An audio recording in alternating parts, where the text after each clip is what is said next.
There is no wilderness in Ireland. Our mountain landscape has been worked by humans for many thousands of years, and none more so than the Cooleys.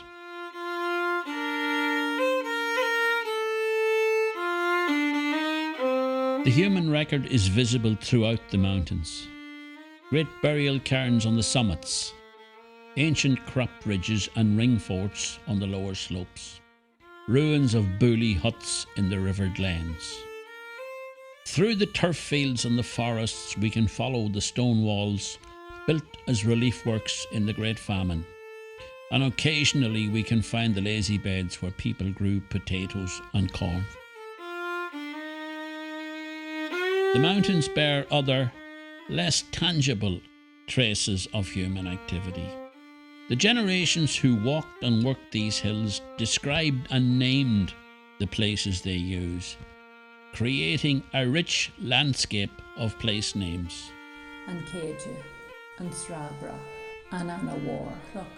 These names, in English and in the local dialect of Irish, are still used by sheep farmers who graze the slopes. Well, bhí a réalaigh an amé mar a bhíoch a réalaigh an atsacha eile a gcondaí luige agus mar a bhíoch sí a gcondaí a dún agus a gcondaí ardhacha chomáid.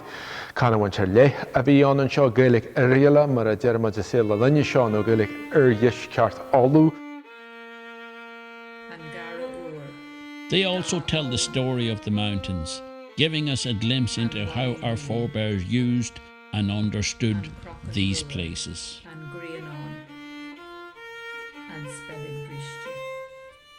People have been using the mountains for over 5,000 years for a wide variety of activities, from burying their dead in the case of the great Neolithic passage tombs off Claremont and Kernawadi, to grazing animals, which has been a hugely important activity through the millennia, to hunting, to cutting turf, and of course as a routeway across the mountains. Place names are really key to understanding how people have made meaning in this landscape. They're sort of like a communally made mental map of the mountains. They point out important resources and places, so for example good grazing lands, good places for cutting turf, streams, boundaries, all the places that people found most important on the mountains.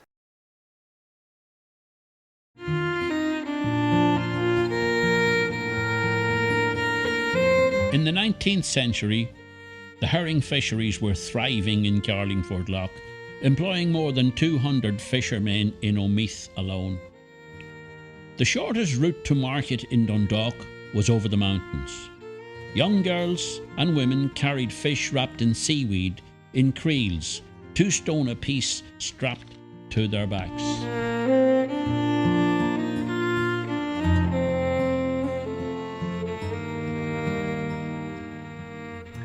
The inhabitants of this district eke out their subsistence by hawking fish through the country, and are greatly looked down upon by their neighbours, who say that the Omeath men are no better than peddlers and cadgers. They were known as cadgers, a Middle English word for peddlers, and the route they took is still called the Cadger's Pad. From Angara Ur, they climbed the southern flank of Tulladglen, crossing Da Owen and turning sharply above Mary Sluin, where the steep zigzag path on the Mollywee took them on to Omarafada.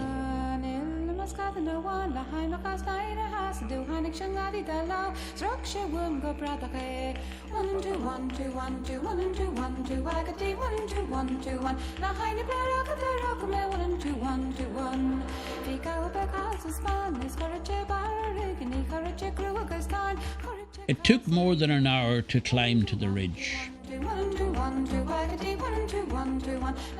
In a shelter dipped by a stream, there is a large flat rock where they rested. Sometimes they played a game of cards there. This is Cluck Immerth and Agarty. But one day, when someone dealt the ace of spades, the devil appeared out of the mist on Omarafada, and no more cards were played on the rock. The herring fisheries declined from about 1870 onwards. There is just one photograph of an Omeath herring girl. This is Annie Flynn, the last cadger.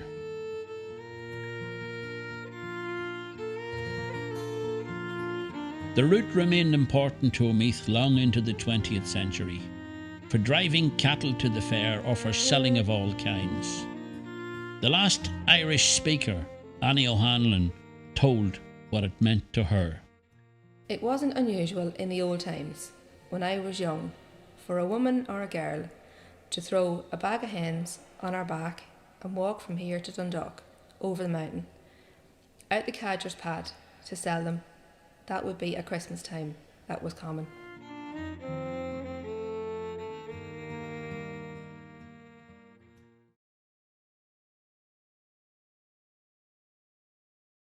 Before there was silage, before modern haymaking, there was bullying. Moving all the cattle and a lot of the people to mountain pastures for several months every summer. The importance of bullying is shown by all the place names referring to grass and grazing. And Lena Moor. The Lenny Moor comes from Lena, meaning a grassy place, and there are many versions in the Cooleys. And Banshaugban. And Lena Keel. The main bullying site for Omeath was in Tulladglen. This is what we call a Mari. It's Mari Tanamuck. This is where people would have came, young people mostly would have came and lived here from May to September, minding cattle on the hills. There's various Maris here, various place names in this area. When I was collecting the place names of the local people, they were telling me about Mari Tanamuck, Mari Dowie, Mari Sloan, Mari Uknacriddy. Every spring, the walls of the Bully hut were built up again, and the hut was roofed with scraws, topsods of heather cut from the mountainside. The door opening in a Bully always faces south or southeast for light, because there were no window openings. Before the famine, there might have been 100 or more people here at midsummer, and a few hundred livestock.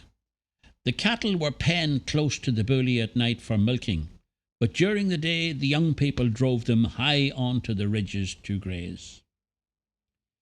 When I was collecting the place names in this area, I realised that there was the last of the dialect, the Irish Gaelic dialect, was still alive in the place names in these hills.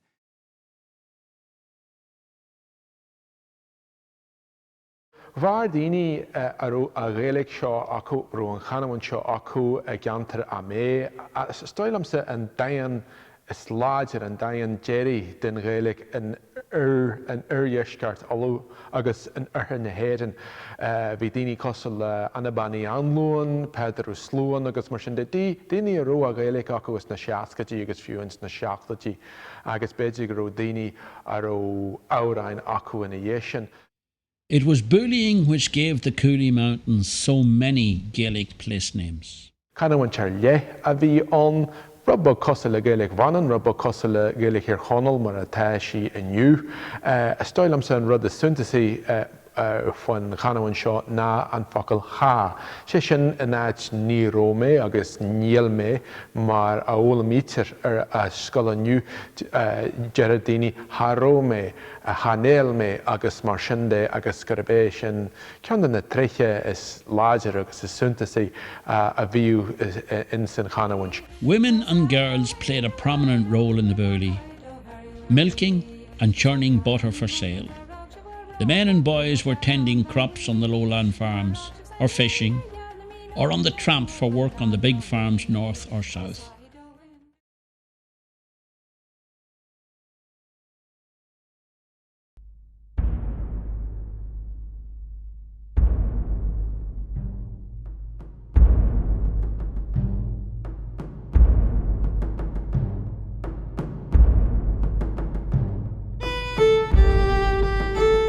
That wooded area is Trumpet Hill. Cuchulainn had his camp down at the base of the hill. The first and greatest story told in Ireland was on Tonbo Cooley, the cattle raid of Cooley. It's a true epic, a fictional story of a search for the brown bull of Cooley, but it is probably based on some real events that happened 2,000 years ago. And behind the hill on the shore, Queen Maeve's army was camped down by Ballurgan. Every morning, Cuchulainn sent his trumpeter to the top of the hill to blow out a challenge to the Connacht men to send out a champion to fight him. And every day at noon, they met at the ford on the Flurry River at Ballymascanlon in single combat.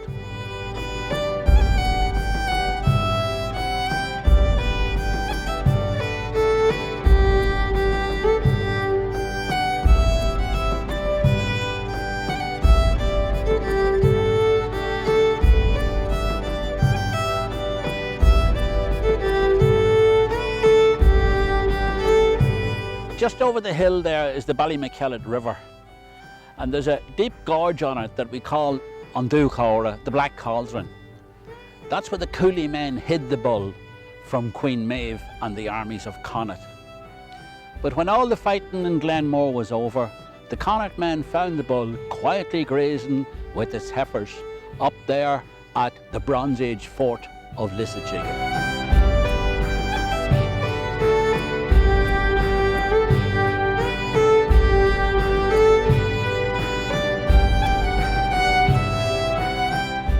This valley has many layers of human traces. Lissachigan was already old when Queen Maeve's armies came through. The name means fort of the rye, and rye may have been one of the crops grown on ancient ridges, very like lazy beds, that are under the heather and sometimes under turf. Archaeologists have found traces of early medieval occupation, and there is some evidence that 18th century Rapparees or rebels moulded musket balls here.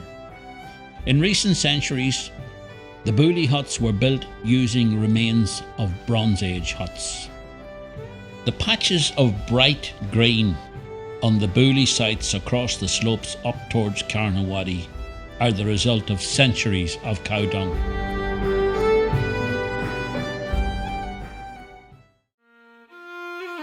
Like neighbouring townlands in Omeath, Glenmore was a functioning Gaeltacht into the 20th century. We're here in Cronk-na-Mona, and this used to be known as O'Neillsville, because at one stage there was at least 7 O'Neill names in this area. And the Glenmore surnames came from Armagh, Cavan and Tyrone, and the names being McGeown, Donnelly, O'Neills, O'Hanlons, Toners, O'Rourke's, Rooney's, McCann's, and my own maiden name, O'Reilly. Glenmore was part of the estate acquired by Elizabethan adventurer Nicholas Bagnall, but early estate papers list no residence. It seems to have been used mainly for bullion by lowland farmers until the mid-17th century, when people, dispossessed by war and plantation to the north, began to arrive. These were the people who put names on the mountain pastures. In the 1800s, all of the Glenmore people would have spoken Irish, but by 1900, the only people who spoke Irish were those from birth. And the last native speaker here was Nancy O'Neill, who died in 1932. Ar a drochúr, hart fan bblion 87 hoshi an math seo ar a Gaelic ní dóilam sa gur tógu íon foiastí leis a Gaelic an amé yn a dhéisian agus nuair nach dógtar poistí le canhain a heiliú cilíonn sé sin go dosníonn si a fáil bháis. Agus gígaró seannaí ní beidir a buint úsáid as an Gaeilge go léithúil go dtí na 1950 agus na 1930 níró a Gaeilge a Lord mar hang a phobal a heiliú agus níró si a Lord le poistí a heiliú agus de réir a chéile fuair si bás. This area is known as the Mountains, and you can see the old stone walls here. These are old homesteads where people lived a couple of hundred years ago, And an old man told me that he heard that there was 40 families over here. And they would have worked this land. You can see the ridges down there, and there's more ridges over there. And they would have worked this land and grew potatoes. At the time of the famine, the largest landowner in County Louth was Thomas Fortescue of Ravensdale, later Lord Claremont, who held over 23,000 acres. He wanted to clear the Mountia for grazing. 60 years ago, folklore collectors heard how he got rid of the tenants. There were 40 families here before the famine, but the landlord claimed them off to raise bullocks on it. Lord Claremont put the people out. It was him surely. He put them out in this way. He gave them £1 and paid their fare to America. Neil McGeown was the last to leave the Mountia. I heard him saying, McGeown used to say, after he was put out, I left me mountain, me lime and me land, all to be obedient to your honour. It's great to see that, you know, that they're still here, these old walls, a couple of 100 years on. And it was great that they weren't bulldozed away, and it'd be a shame if anything ever happened to them, you know. And they're a reminder to us all of our people that went before us, and we should never forget them, you know. The Lord have mercy on them all.